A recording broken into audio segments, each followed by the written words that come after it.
I started to get a ridged fingernail, and then it developed into a rash on my hand and then onto my feet. The progressed form of cutaneous lymphoma called Sézary syndrome, not just that she's red all over, but those cells that used to live only in her skin have now migrated into her bloodstream.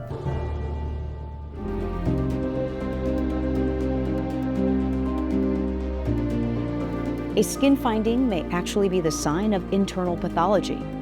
I'm here to reveal it as your SkinTellAgent.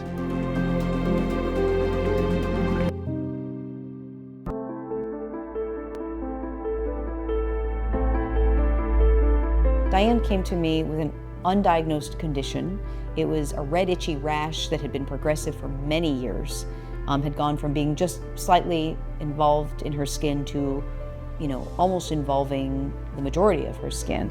It was primarily in my palms and my feet, but then it started to develop on my shins, and the rash just wasn't responding to the typical steroid creams, so we tried methotrexate, which I really didn't respond to either. No matter what the treatments, I just wasn't getting anywhere. I felt like no one was getting what was wrong. I was able to diagnose her with a rare form of skin lymphoma.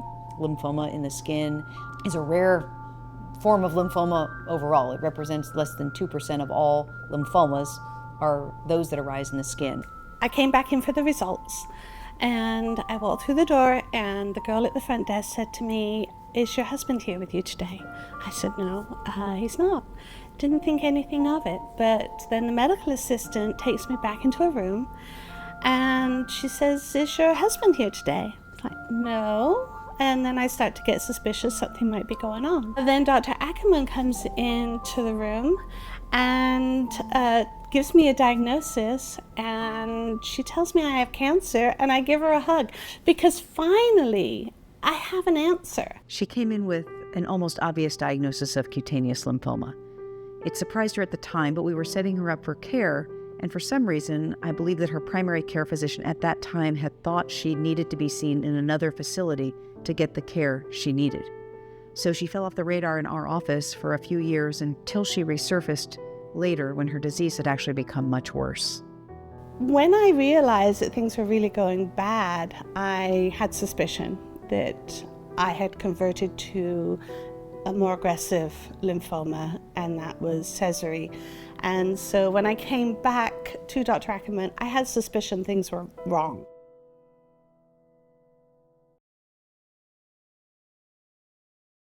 This was a very difficult day. It was the day I was diagnosed with Sézary syndrome. I'd already had my suspicions, but being told is still difficult to take. I hope this journal gets filled with a full life, but I'm always scared it'll be too short, and I hope I'm wrong.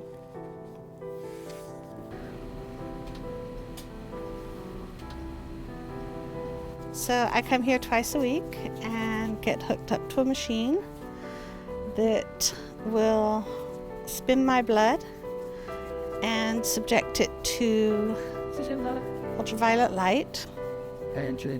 And when the white cells have been subjected to the light, they give it back to me.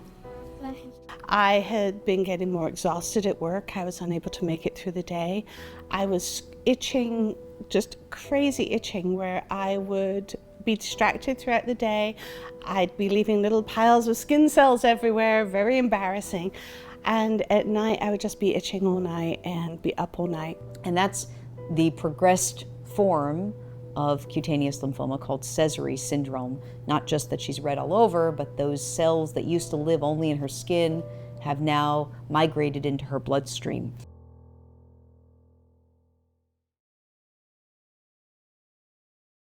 When you look at the information online and you realize it's in the rare disease registry, it just kind of seems like, okay, that's it, you're done. But I think it's really important to remember there are other treatments. There's going to be something else for you to try.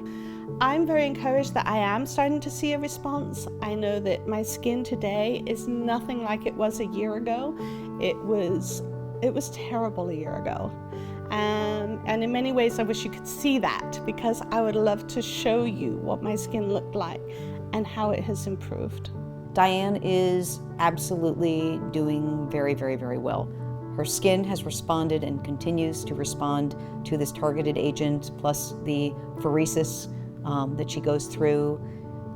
I was texted by her oncologist not too long ago that her blood counts of the cancer are diminishing fairly rapidly, and her quality of life. It's a lot to go through this. It's a lot of scheduled appointments. It's a lot of hours.